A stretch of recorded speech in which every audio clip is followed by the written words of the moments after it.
ایک دن میں بیٹھا ہوا تھا، اسلام آباد سے گیا تھا کراچی، نوکری میں تھا، تو ہم امی کے کمرے میں بیٹھے تھے، وہ اپنے سامنے بیٹھی ہوئی تھیں، تو میری ایک ہی بہن پاکستان میں ہے، اس کے تینوں بچے بھی آئے ہوئے تھے، وہ بھی آئی ہوئی تھی، تو ادھر صوفہ رکھا تھا تو اس پہ میں بیٹھا تھا، 2 لوگوں کا صوفہ تھا ہے وہ، تو والد صاحب برابر میں بیٹھے تھے، تو سب لوگ باتیں کر رہے تھے، تو میں نے کچھ 2-4 پیسے نکال کر کے والد صاحب کو ویسے ہی پیش کر دیے۔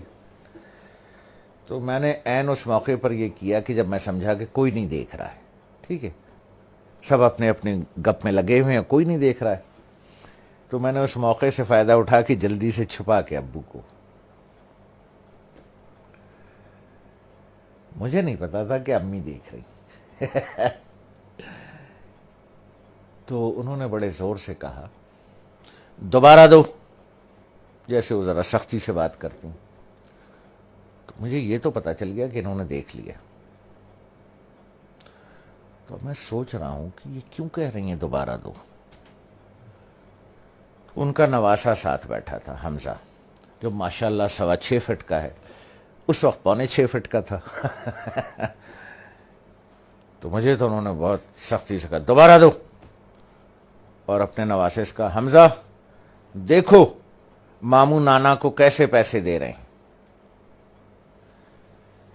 تو میں نے جیب سے جو بھی پیسے نکالے یہاں رکھ کے والد صاحب کو ایسے یوں کر کے چھپا کے پیش کر دیے، تو ابو نے اٹھا لیے۔ تو دوبارہ جب امی نے کہا کہ دوبارہ دو، حمزہ دیکھو ماموں کیسے پیسے دے رہے ہیں نانا کو، تو میں نے دوبارہ دے دیے، تو والدہ نے کہا کہ اب اسے بتاؤ کہ تم نے ایسے کیوں دیے۔ تو میں نے کہا دیکھو بھائی حمزہ میاں، یہ میرے والد صاحب ہیں، میں ساری عمر ان کے ہاتھ سے پیسے لیتا رہا ہوں، اب میں نے یوں نکال کے پیسے دوں گا تو میرے والد صاحب کا ہاتھ یوں ہوگا،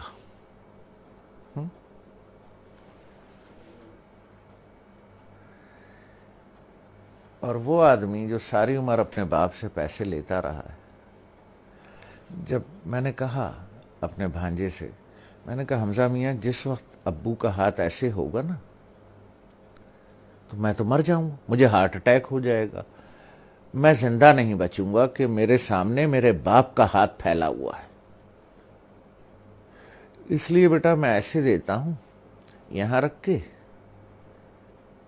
کہ والد صاحب یہاں سے اٹھا لیں، انہیں میرے سامنے ہاتھ نہ پھیلانا پڑے،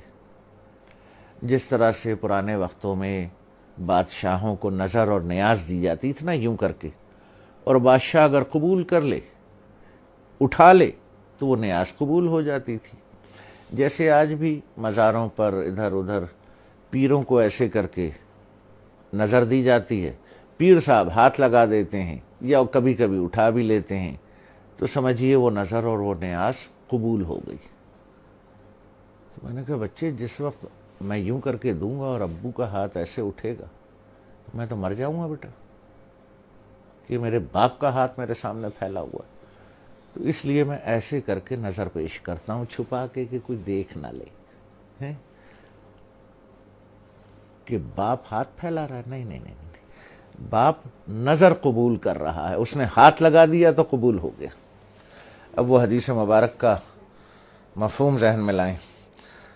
جب سرکار رحمت اللہ عالمین صلی اللہ علیہ وسلم نے بیٹے کا گریبان پکڑ کے کہا کہ تو اور تیرے پاس جو کچھ ہے تیرے باپ کا ہے، لوگ بھاگتے ہیں، میں آخری بات کروں، لوگ بھاگتے ہیں وہ فلانے پیر صاحب سے دعا کرا لیں، ہیں جی، وہ فلانے مزار پہ دعا کر لیں، وہ پیر صاحب کا جھوٹا پانی پی لیں، ہیں جی، وہ پیر صاحب کی جوتیاں اٹھا لیں، بخشے جائیں گے، ثواب ملے گا۔ ارے یار 2 عدد پیر تمہارے گھر میں بیٹھے ہیں،